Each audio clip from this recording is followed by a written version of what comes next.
not going to read the entire Declaration of Independence because I hope that almost everyone knows basic tenets included therein, and then I'm going to have Mr. Tatum come up and speak.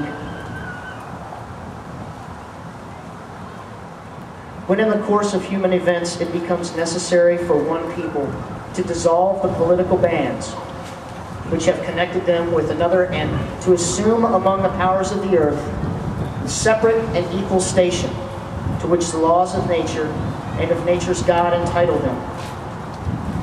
A decent respect to the opinions of mankind requires that they should declare the causes which impel them to the separation. We hold these truths to be self-evident,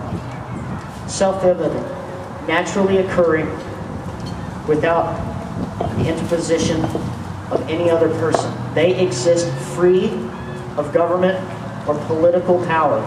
They exist as we exist, in each and every one of us. Self-evident.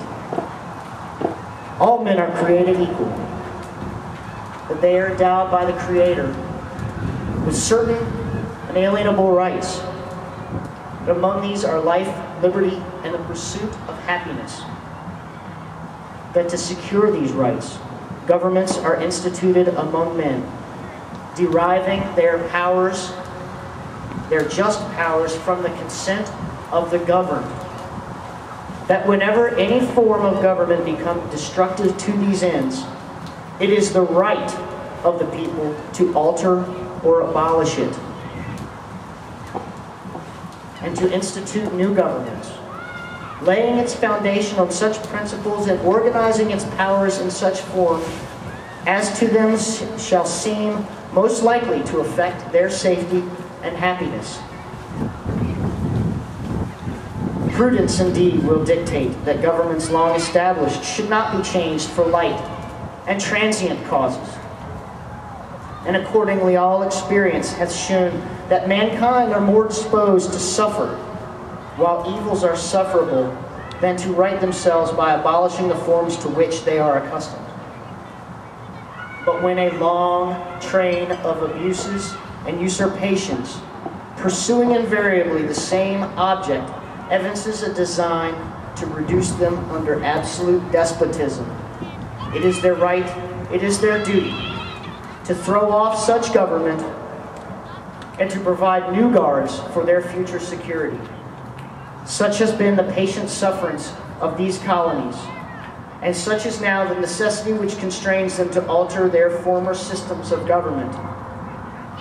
The history of the present King of Great Britain is a history of repeated injuries and usurpations, all having in direct object the establishment of an absolute tyranny over these states. Following that are numerous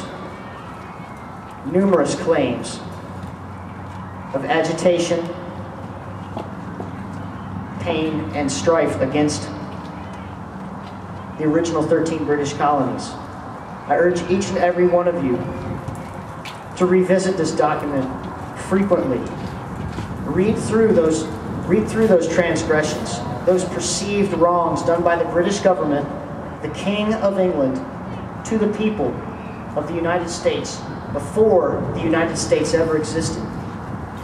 Think upon them, meditate upon them, and consider how they pertain to today and how they are just as evil when our government does them as they were when that government did them to us.